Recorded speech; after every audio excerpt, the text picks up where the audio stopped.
Bom dia, irmãos, tudo bem? Como já foi apresentado, eu sempre gosto de falar meu nome aqui. Meu nome é Pedro, seminarista da igreja, caminhando para o último ano de seminário, graças a Deus, e muitas coisas vêm acontecendo na minha vida. Hoje eu atuo mais diretamente também na congregação do Sertão do Carangola, e lá eu tenho a oportunidade de falar mais, de pregar mais, e é bom que praticando mais a gente aprende, a gente vai perdendo medo, a gente vai aprendendo a desenrolar também, isso é muito bom. E então eu queria trazer uma mensagem que eu fui incomodado, Deus incomodou o meu coração, e eu já levei essa mensagem lá para as irmãs e para os irmãos lá do Sertão do Carangola, no dia 21 de maio de 2023, e hoje eu trago essa mensagem para nós aqui da Segunda Igreja Batista de Petrópolis. O que a vida de um servo de Deus é, e o que perpassa a vida de um servo de Deus. Nós, como cristãos, como bons batistas, talvez saibamos, mas talvez é bom a gente reforçar o porquê nós estamos aqui. Um domingo muito frio, de chuva, nós poderíamos estar em qualquer outro lugar, em casa, dormindo, vendo filme, debaixo de uma coberta, mas não. Nós escolhemos estar aqui na igreja por alguma razão. Você escolheu e eu escolhi me preparar o meu coração, preparar a minha rotina, o meu dia para estar aqui. E a vida de um servo de Deus, eu gostaria de ler com os irmãos em Jeremias, capítulo 12, leremos do versículo 1 ao versículo 6.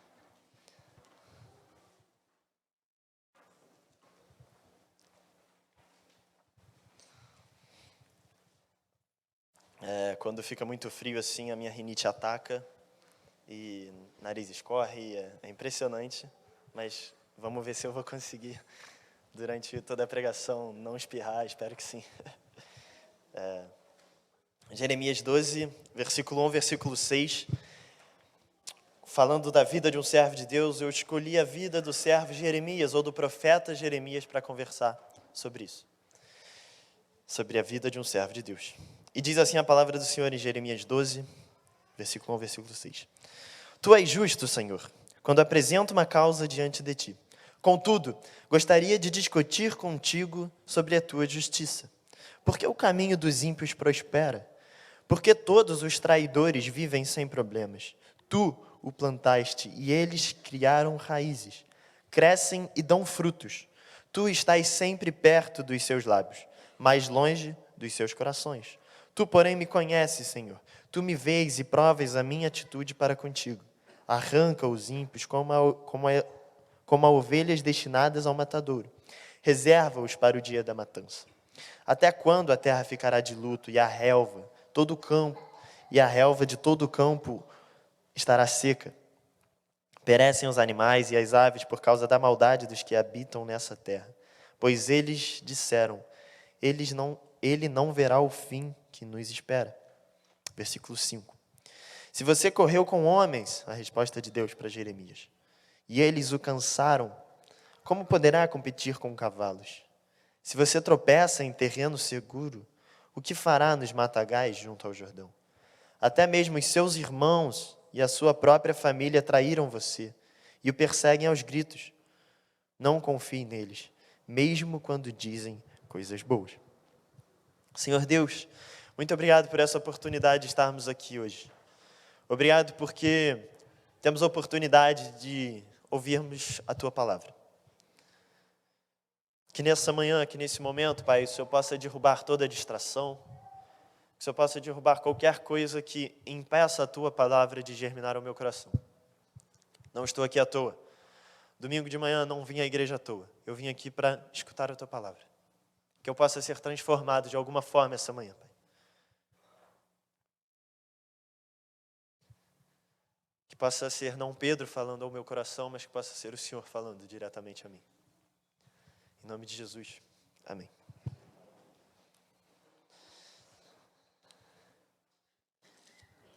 A vida de um servo de Deus. Contextualizando um pouco, então, falando sobre Jeremias e quem foi Jeremias, quem é Jeremias. Jeremias é um profeta escolhido por Deus, chamado muito novo para o ministério. Ele é filho de um sumo sacerdote chamado Ilquias, ou seja, a família dele já estava nos caminhos do Senhor. E quando ele foi chamado muito novo para ser um profeta, ele ainda hesitou. Eu sou muito novo, como que as outras pessoas vão me escutar? Ele foi chamado no tempo de um rei chamado Josias. O ministério inteiro desse profeta, chamado Jeremias, durou mais ou menos uns 40 anos, até o povo ser levado cativo para a Babilônia. Durante esse período de 40 anos do profeta Jeremias falando a mensagem de Deus para o povo, ele é chamado no 13º ano desse rei Josias, que aos olhos de Deus é um bom rei. Ou seja, é um rei que não fazia idolatria a outros deuses, é um rei que de fato se rendia a Deus e de fato preservava a lei do Senhor. Esse primeiro rei, rei Josias, era um rei bom. Contudo, os outros 4 reis seguintes não foram reis bons. O rei Jeoacás, Jeoaquim, Joaquim e Zedequias, que foram os reis que sucederam o rei Josias, foram reis maus, que de alguma forma se prostituíram, ou religiosamente, ou moralmente. Eles não seguiam a Deus da forma que deveriam, e por isso eles são caracterizados como reis maus. Josias andou no caminho do Senhor, que foi o primeiro rei, quando Jeremias assumiu. E como primeiro ponto que eu gostaria de destacar nessa manhã sobre o que faz a vida de um servo ser, de fato, a vida de um servo de Deus completa, uma vida de um servo que realmente obedece, que segue os caminhos de Deus, é que Deus nos escolhe. Mas só atendemos o seu chamado quando nos relacionamos com Ele. Deus nos escolhe, Deus me escolhe, Deus te escolhe. Mas nós só atendemos o chamado de Deus quando há relacionamento. E a gente vê isso na vida de Jeremias desde o início do seu ministério. Se a gente voltar um pouco no texto, Jeremias 1, a gente analisando o chamado de Jeremias, a gente consegue ver o porquê que... A gente leu o capítulo 12 agora no início da mensagem, correto? E no versículo 1, tem um momento que Jeremias fala assim: contudo, eu gostaria de discutir contigo sobre a tua justiça. Jeremias falando isso para Deus. Quando eu li essa passagem, eu falei, quem é esse que ousa discutir alguma coisa com Deus? Esse homem é profeta, esse homem conhece a Deus, ele sabe da palavra de Deus. Como ele ousa em discutir com Deus alguma coisa? Quem ele pensa que é? Foi isso que eu pensei quando eu li essa passagem, quando eu li essa mensagem. E eu voltei para entender como que foi o chamado de Jeremias. E no capítulo 1, versículo 4 a 8, diz assim: a palavra do Senhor veio a mim, isso Jeremias, dizendo: antes de formá-lo no ventre, eu o escolhi. Antes de você nascer, eu o separei e o designei profeta às nações. Mas eu disse: soberano Senhor, eu não sei falar, pois ainda sou muito jovem.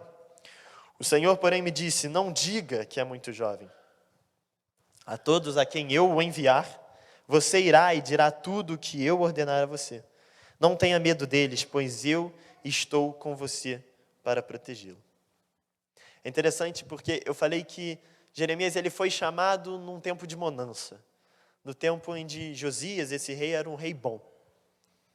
Eu fico pensando que com a maré tranquila, com o povo obedecendo a Deus, ou com o rei obedecendo a Deus, Jeremias ele poderia sim seguir um caminho que Deus havia o chamado com muita facilidade, afinal as coisas estavam tranquilas. Mas não, Jeremias fala que ele era muito novo. As pessoas não escutariam, ele colocou um problema na vida dele para de fato seguir a Deus. Ele colocou uma barreira entre ele e Deus a primeiro momento, falando que ele não conseguiria cumprir o seu chamado de profeta, porque ele era muito novo, porque ele não conseguiria falar às outras pessoas. E eu fiquei pensando, mas nesse tempo de bonança, nesse tempo de tranquilidade, como que ele não aceitou mais facilmente? E aí foi quando eu pensei que quando a vida está tranquila, quando a vida está boa, é difícil a gente querer mudar. É difícil a gente querer mudar a nossa vida, Deus chamou Jeremias quando tudo estava bem. E Jeremias falou, não, eu sou muito novo, não dá. Está tudo tranquilo. O primeiro desafio de Jeremias foi vencido no seu chamado, quando ele sim aceitou e foi convencido de Deus que ele deveria mudar a vida. E que talvez o povo não estivesse bem da forma como ele imaginava. Afinal, se Deus estava chamando Jeremias por algum propósito, ele precisava sim agir no coração daquele povo. Aquele povo aparentemente estava bem, mas na verdade não estava. A gente vai ver mais para frente que em Jeremias 8 diz que paz, paz eles dizem, mas na verdade não há paz nenhuma. Não há paz nenhuma. Às vezes vivemos uma aparente vida de paz, às vezes vivemos uma aparente rotina onde tudo está tranquilo e a gente nem percebe que talvez está tudo uma bagunça. Está tudo uma bagunça. A visão não é sobre uma visão de insuficiência, uma visão de que eu não consigo, mas é uma visão de relacionamento. Aquele momento onde Jeremias, ele conversa com Deus e ele fala que ele não conseguiria atingir tal meta, ele não conseguiria conversar com as outras pessoas, ele não conseguiria talvez se expressar para as outras pessoas da forma que ele deveria. Ele estava construindo um relacionamento com Deus. Ele estava construindo uma liga, onde ele pode se achegar e ele pode conversar sobre Deus, conversar com Deus sobre as coisas talvez mais banais da vida dele. Jeremias, ele se relaciona e ele está sensível a sentir a voz de Deus. A única forma de comunicação, e isso não é somente com Deus, mas a única forma de comunicação com qualquer pessoa, ou com qualquer coisa que nós tenhamos em nossa vida, faz-se necessário ter interesse. Interesse das duas partes. Se não houver interesse das duas partes, não é um relacionamento. Não é um relacionamento. Precisa ter interesse das duas partes. E eu fiquei pensando, como que eu posso ilustrar isso de forma mais palpável? E eu pensei em grupos de WhatsApp. Todo mundo aqui tem WhatsApp, todo mundo aqui tem celular, eu acho. E quem não tem, sabe o que é. Então, todos vocês vão me entender quando eu falo que todo mundo aqui deve estar em algum grupo de família, ou deve estar em algum grupo da igreja, ou deve estar em algum grupo da juventude. Grupos de WhatsApp são exemplos bons para citar que o relacionamento, às vezes, ele não é como deveria ser. Lá na juventude, eu fico brincando com o Douglas, que tem uns 17 grupos da juventude. Dentro da banda tem o grupo de líderes da banda, aí dentro são 17 grupos para definir, às vezes, uma coisa muito simples. E o que acontece é que, às vezes, eu vou deixando de lado, e eu perco alguma informação importante. Porque são tantas mensagens, são tantos grupos, e não é só da juventude da igreja, mas às vezes é da minha faculdade, do seminário, da congregação, do grupo de amigos, do futebol, que acontece às vezes durante a semana, dos adolescentes. São tantos grupos, eu contei no meu WhatsApp essa semana, são mais de 96 grupos no meu WhatsApp. Eu tenho certeza que vocês também devem ter alguma coisa parecida com isso. E às vezes você acorda, você fica 10 horas, 12 horas sem mexer no celular, e quando você vê, tem mais de 2.000 mensagens. O que aconteceu aqui? E às vezes a gente trata Deus, e às vezes a gente conversa com Deus como se fosse apenas um grupo de WhatsApp. Quando vê, tem alguma coisa para fazer, e recebi uma mensagem. Não. Não é assim que Jeremias se relaciona com Deus, e não deve ser assim que eu e você devemos nos relacionar com Deus. O grupo de WhatsApp, ele é bom. Não quero aqui, de forma alguma, falar que vocês não devem usar mais o WhatsApp. Não é isso que eu estou falando, de forma alguma. Ele serve para muitas coisas boas. Mas o que eu quero falar para vocês, e que Deus me incomodou, é que às vezes nós tratamos Deus como um mero grupo.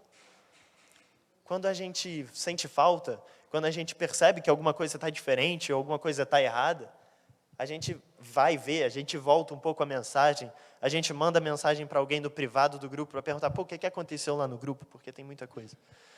Mas a vida com Deus, ela é uma vida que requer um relacionamento. Constante relacionamento do início ao fim do seu dia, do meu dia. Ao acordar, é necessário sim que nos relacionemos com Deus. Ao almoçar, é necessário sim que nos relacionemos com Deus. Ao caminhar na rua, ao ir na padaria, ao ir na farmácia, no seu trabalho, é o que faz você diferente do que qualquer outra pessoa na rua. Porque você é um servo do Senhor. Deus, ele nos escolhe, Deus nos chama. E a gente só consegue estar sensível a esse chamado quando de fato nos relacionamos com Ele. E a primeira pergunta que fica é, você está sensível? Você se relaciona com Deus? Eu gosto muito da ideia que Deus não nos chama para sermos marionetes. Deus não nos chama para nos controlar. Ele quer que nós tenhamos essa vontade de ir até Ele. Ele quer que nós busquemos Ele com o nosso coração. precisamos nos relacionar com Ele, e isso faz com que as coisas fiquem mais leves. Desde o caminhar, respirar, desde qualquer refeição que façamos no nosso dia, devemos nos relacionar com Deus, e isso nos faz sermos servos de Deus. Deus nos escolhe, mas só atendemos o seu chamado quando nos relacionamos com Ele. A partir desse relacionamento, o ponto 2 que eu queria destacar nessa manhã é que Deus nos chama para sobreviver o sobrenatural. O versículo 1, como eu destaquei no ponto anteriormente, diz que eu gostaria de discutir a tua justiça. Eu gostaria de discutir contigo, Senhor, a tua justiça. E se a gente continuar lendo a partir do versículo 1 mesmo, diz assim: porque o caminho dos ímpios prospera, porque todos os traidores vivem sem problemas. Tu os plantaste e eles criaram raízes. Crescem e dão frutos. Tu estás sempre perto dos seus lábios, mas longe de seus corações. Tu, porém, me conheces, Senhor. Tu me vês e provas a minha atitude para contigo. Arranca os ímpios como as ovelhas destinadas ao matadouro. Reserva-os para o dia da matança. Até quando a terra ficará de luto e a relva de todo o campo estará seca? Perecem os animais e as aves por causa da maldade dos que habitam nessa terra. Pois eles disseram: ele não verá o fim que nos espera. Após a queixa de Jeremias sobre o povo, nitidamente aqui ele está falando sobre um povo que, de alguma forma, não está seguindo o caminho do Senhor. Não somente isso, mas a gente pode ver um pouco no capítulo 11, a partir do verso 18, onde existe uma conspiração contra Jeremias. Eles querem, de alguma forma, derrubar. Eles querem, de alguma forma, matar, prender Jeremias. Jeremias, então, como um servo do Senhor, ele se vê à frente disso tudo. E, obviamente, ele se desespera e fala assim: como que essas pessoas estão querendo me matar? Eles são ímpios, eu escuto a tua palavra, eu sigo os teus caminhos, mas eles querem me matar. E por que isso está acontecendo? Eu escolhi uma vida justa, eu escolhi uma vida digna de seguir ao teu caminho, de seguir e de escutar o teu nome, mas eles querem me matar, Senhor. Por que isso acontece comigo? E ao mostrar esse desespero, ao mostrar essa insatisfação de Jeremias, Deus faz uma resposta. Deus o responde no versículo 5, desculpa. É interessante pensar que Jeremias levou essa queixa, essa crítica contra ele. Ele levou para o lado pessoal. E eu lembro muito do pastor Rafael, que pregou aqui no sepultamento da irmã Edna, da tia Edna. Eu lembro o dia dele falando sobre alguns problemas que ele enfrentava no ministério. E eu fiz uma pergunta para ele. Ele é meu tio. Tio, você acha que... Nem lembro o assunto, porque a resposta dele não foi em relação ao assunto que eu perguntei. Tio, você acha que não sei o que lá? E ele me respondeu assim: se eu falar o que eu acho, vai dar tudo errado. Eu não sou chamado para falar o que eu acho. Eu não sou chamado para pregar o que eu acho. Eu sou chamado para pregar a palavra de Deus. E quando Jeremias, ele de alguma forma insultado ou intentam contra ele, na verdade não estão intentando contra Jeremias. Não estão querendo atacar Jeremias, o servo Jeremias. Mas a figura de Jeremias e a figura do profeta, ele revela muito mais do que só um homem, mas sim um homem enviado por Deus. E quando você ataca um homem enviado por Deus, você não está atacando esse homem, você indiretamente está atacando a Deus. E quando esse povo, ele fala mal de Jeremias, ele prende Jeremias, ele deseja o mal para Jeremias, ele na verdade está fazendo tudo isso contra Deus. Se afastar de Deus, se afastar de tudo isso, representa um afastamento de Deus. Jeremias levou para o lado pessoal, achando que eles estavam intentando contra ele, e não contra o Senhor. E quando o Senhor responde a Jeremias, no versículo 5, diz assim: se você correu com homens e eles o cansaram, como poderá competir com cavalos? Se você tropeça em terreno seguro, o que fará nos matagais junto ao Jordão? Esse versículo é muito bonito porque, Jeremias, eu não te chamei para correr com homens. Eu não te chamei para se preocupar com essas pessoas que estão falando de você. O meu chamado para você é muito maior do que esse. Se você não consegue suportar essas pequenas adversidades que esses homens estão causando para a sua vida, você não vai conseguir suportar o que eu tenho preparado para você. Deus está falando aqui, se você correu com homens e eles o cansaram, como poderá competir com cavalos? Eu te chamei para competir com cavalos. Eu te chamei para o sobrenatural, Jeremias. Eu te chamei para viver algo que você só vai poder viver se você estiver comigo. Se você viver nos meus caminhos. Se você viver dos meus propósitos. Ontem a gente conversava isso no PG dos Jovens. Qual é o nosso propósito? O que devemos fazer para alcançar o nosso propósito? Propósito não é uma meta, propósito não é um ponto, mas o propósito é o sentido, uma jornada inteira. E quando decidimos seguir o propósito de Deus, decidimos sim seguir essa jornada e esse sentido que Deus nos dá. Se você tropeça em terreno seguro, em terreno fácil de correr, o que fará nos matagais junto ao Jordão? O que fará em terrenos difíceis de serem percorridos? Eu te chamei para correr em terrenos difíceis. Eu te chamei para suportar coisas difíceis, para se relacionar com pessoas muito maiores, para sonhos muito melhores, para planos muito mais perfeitos do que esse que você acha que são seus. Deus fala para Jeremias essa mensagem de que eu te chamei para o sobrenatural. Capítulo 8, versículo 11, diz assim: eles tratam da ferida do meu povo como se ela não fosse grave. Deus falando. Paz, paz, dizem, quando não há paz alguma. O tempo de Jeremias era um tempo de aparente bonança. Simplesmente aparente. Porque ela não era verdadeira. E no capítulo 8, versículo 11, diz isso. Paz, paz, dizem, quando não há paz alguma. Não há paz no tempo de Jeremias. E o povo achava que essa paz reinava. O povo achava que eles estavam indo certo. E a tarefa de Jeremias é exatamente mostrar para o povo que não, vocês não estão caminhando certo. Vocês não estão indo para o lugar certo. Vocês acham que vocês estão indo, mas vocês não estão indo. E Deus responde para ele que ele se preocupava com tão pouco. Sua vida, seu bem-estar, sua imagem, seus bens. Jeremias, você tem que se preocupar com o que eu acho. Jeremias, você tem que se preocupar com quem o chamou e não com essas pessoas que te atacam. Não com essas pessoas que te atacam. Eu não te chamei para correr com homens, eu te chamei para correr com cavalos. E as coisas acontecem na nossa vida, no trabalho, na família, na escola, em qualquer que seja a sua rotina, a sua semana, as coisas acontecem e, de fato, elas nos distraem. Nos distraem porque esses burburinhos que acontecem, eles são normais. E não tem como a gente não olhar para eles.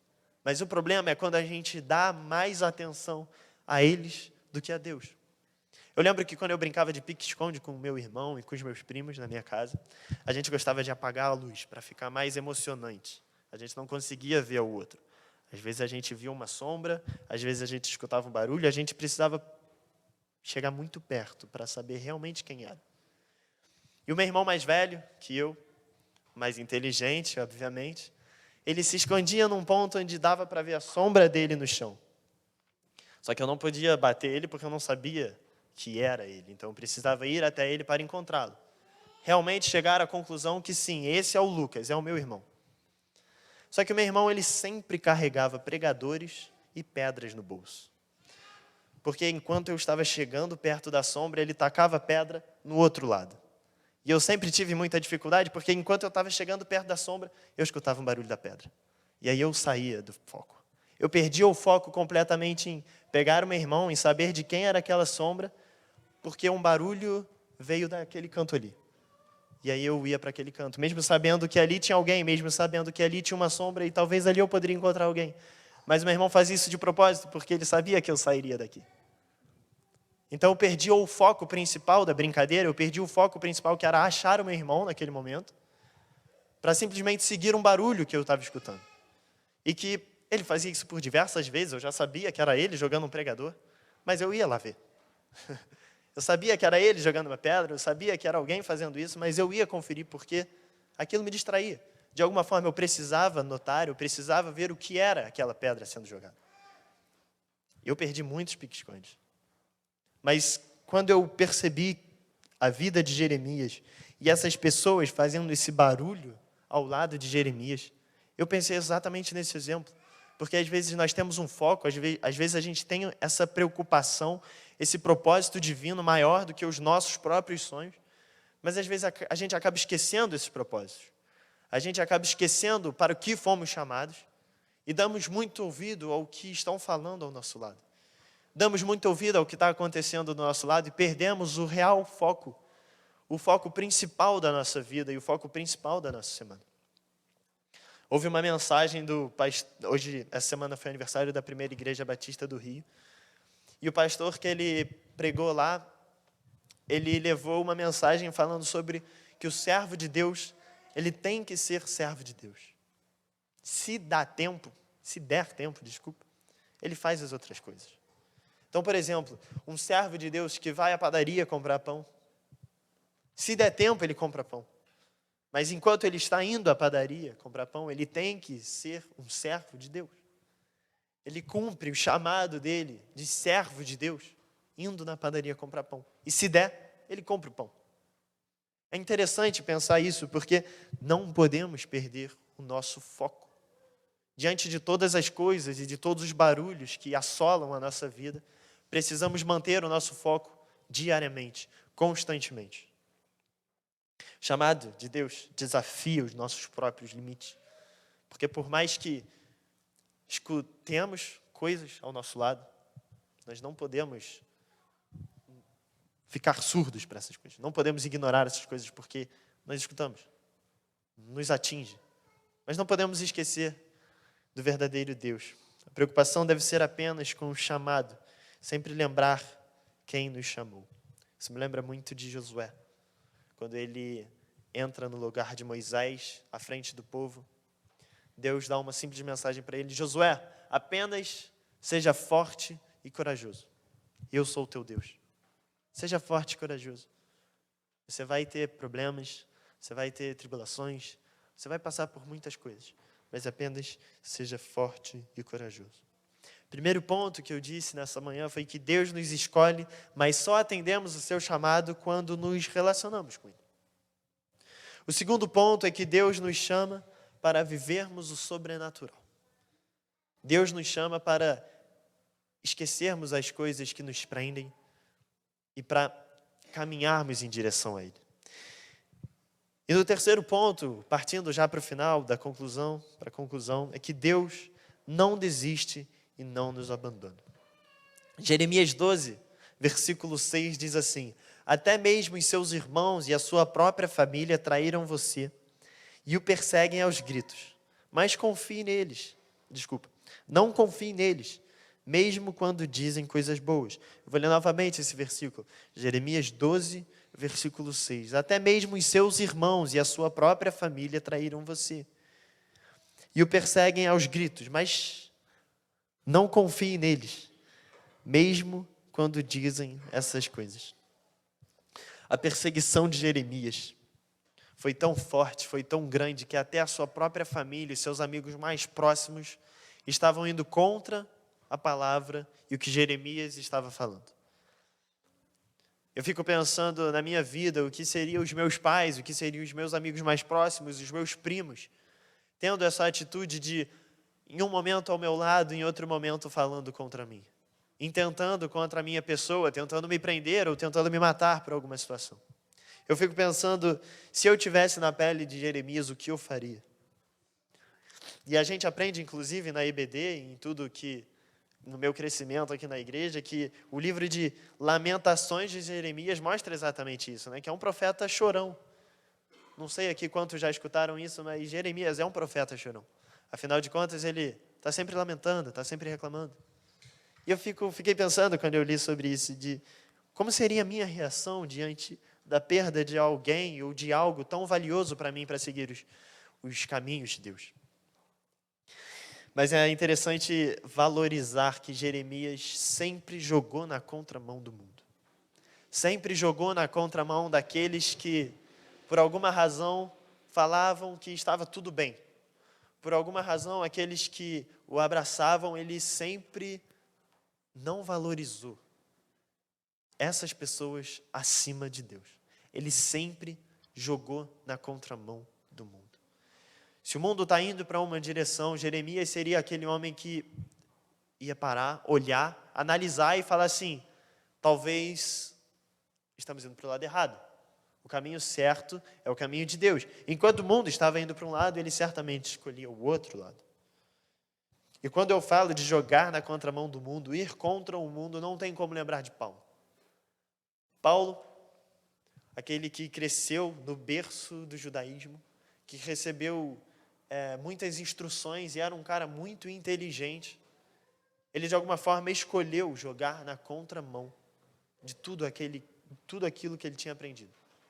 E por que ele escolheu jogar na contramão de tudo que ele tinha aprendido? Porque a cruz mudou a vida de Paulo. Paulo nunca parou de seguir o seu chamado depois que Jesus apareceu para ele. Ele sofreu naufrágios, ele sofreu apedrejamentos, ele sofreu fome, frio. Muitas coisas Paulo sofreu, mas ele nunca deixou de seguir o chamado. 2 Timóteo, capítulo 4, versículo 3 a 5, diz assim, pois virá o tempo em que não suportarão essa doutrina. Ao contrário, sentindo coceira nos ouvidos, juntarão mestres para si mesmos, seguindo os seus próprios desejos. Eles recusarão a dar ouvidos à verdade, voltando-se para os mitos. Tu, porém, seja moderado em tudo, suporte os sofrimentos e faça a obra de um evangelista. Cumpra plenamente o seu ministério. 2 Timóteo capítulo 4 é basicamente a última carta de Paulo. A última mensagem que Paulo poderia deixar para alguém. Ele escolhe Timóteo, seu filho na fé. E dentre várias coisas que ele poderia dizer, dentre várias recomendações que ele poderia dar, por exemplo, eu te amo, por exemplo, fica com Deus, por exemplo, aproveita a sua vida, por exemplo, seja saudável. Não. Ele fala, tu, porém, seja moderado em tudo e suporte os sofrimentos. O maior ensinamento desse, que talvez seja o maior missionário da igreja, é suportar os sofrimentos. E olhando para Jeremias também, como esse que sofreu as mazelas da vida com pessoas atacando ele por várias direções, em vários lugares, em vários âmbitos, de várias formas diferentes, Paulo talvez diria a mesma coisa para Jeremias. Suporte os sofrimentos. Faça a obra de um evangelista e cumpra completamente, plenamente o seu ministério. A vida com Deus não é uma vida com glamour.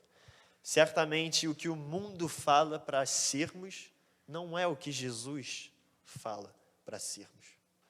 O que Jesus direciona, o que Deus direciona a sua vida e a minha vida, é um caminho de reconciliação e graça com o Pai. Um caminho de conforto e paz com Ele. Não com o mundo, com Ele. E essa deve ser a preocupação de um servo. Se eu sou servo de Deus, eu preciso me preocupar com Deus, com o meu Senhor. Faz tempo que mês passado, eu fiz essa viagem missionária em São Paulo com alguns missionários dos Estados Unidos. E eles precisavam passar a palavra para esses jovens, adolescentes, crianças que jogavam futebol. O projeto era estar nesse campo, estar nesse complexo de futebol, para tentar de alguma forma mostrar o amor de Deus para eles. E eu fiquei impressionado na capacidade desses americanos e desses missionários em falarem o amor de Deus. Afinal, a língua deles não era igual. Então eles precisavam dar o jeito de prender a atenção dessas crianças. E um rapaz, mais ou menos na idade do meu pai, 60, 55 anos, ele colocou uns cones de um lado e ele colocou uns cones de outro lado. No meio não tinha nada. E de um lado ele falou assim, todos nós nascemos e todos nós somos destinados a ir para o inferno. Esse lado aqui é o inferno, onde eu estou preso, onde eu não consigo sair.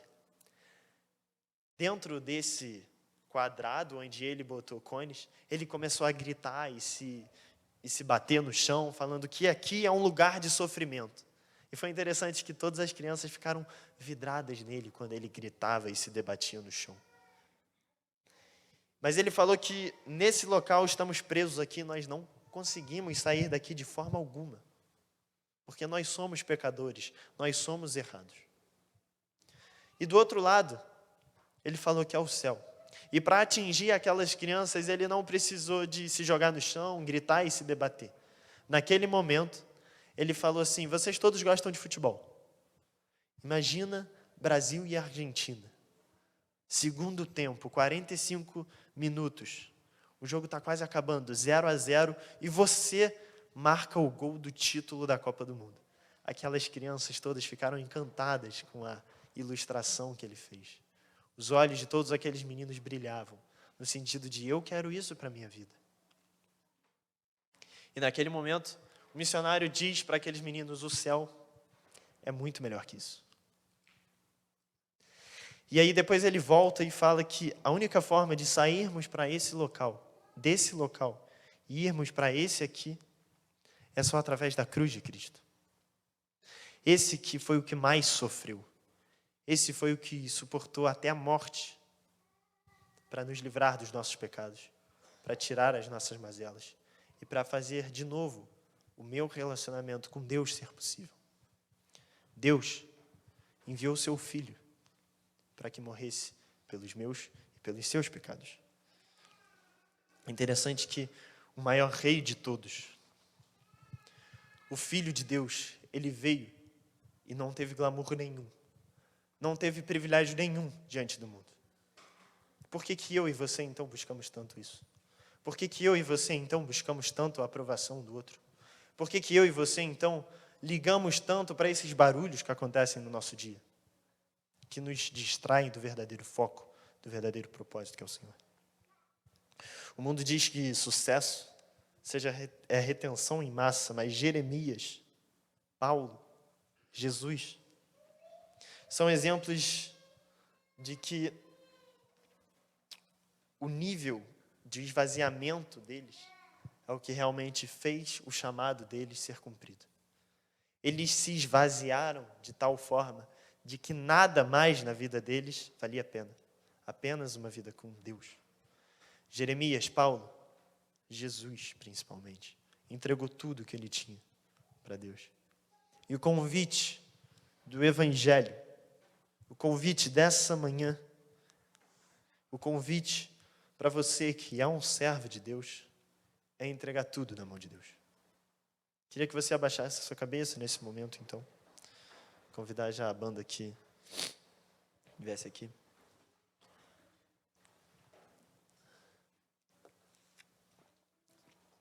Esse momento de conclusão da mensagem. Eu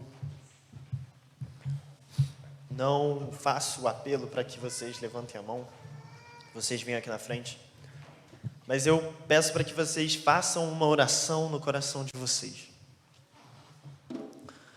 O apelo, ele não necessariamente é para aquela pessoa que não vem na igreja, para aquela pessoa que não costuma vir nos cultos. O apelo para um servo de Deus, e o apelo nessa manhã, é para que você, independente do seu estado, se você vem na igreja sempre, se você nunca veio na igreja, se você está em casa nesse momento cozinhando, que você possa fazer uma oração no seu coração. Eu sou um servo de Deus, mas eu ainda preciso entregar mais. Eu ainda preciso fazer mais. Eu te convido então a fazer essa oração no seu coração, no seu íntimo. Deus, Senhor Deus, muito obrigado. Porque o Senhor me chama, o Senhor me dá um propósito. Obrigado, Pai, porque eu estava perdido, estava destinado ao matadouro, estava destinado à morte, ao sofrimento. Mas graças ao Teu propósito, a Tua jornada e o Teu sentido para a minha vida, eu posso ter de esperança. O Evangelho, ele me dá esperança. esperança de ser servo, esperança de participar de algo maior. Senhor Deus, eu entrego a minha vida a Ti. E se tem alguma área da minha vida ainda que eu estou em dúvida ou que eu tenho medo de abrir mão, nesse momento eu entrego essa área nas Tuas mãos, Pai. Eu entrego para que o Senhor possa tomar conta dessa área da minha vida. Não somente essa área, mas a minha vida por completo precisa ser Tua, Pai. Então, simplesmente me guie, me oriente, me leve. Que eu possa me lembrar durante a minha semana, durante os meus dias, durante o meu trabalho, as minhas rotinas, que eu sou um servo Teu. E que parte da vida de um servo é entregar tudo. Nesse momento eu entrego tudo a Ti, Pai. Toma conta da minha vida. Que eu possa me lembrar de um tempo devocional para que eu possa me relacionar com o Senhor. Que eu possa buscar isso constantemente na minha vida, em todos os momentos. Muito obrigado, Pai, porque temos exemplos na Bíblia, porque temos exemplos também de pessoas aqui da igreja, pessoas também que já faleceram, que entregaram de fato a vida.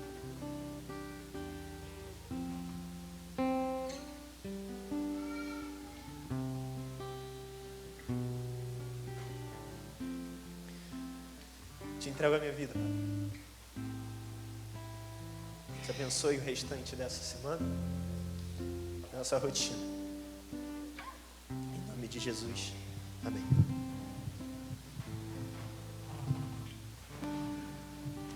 Amém, irmão.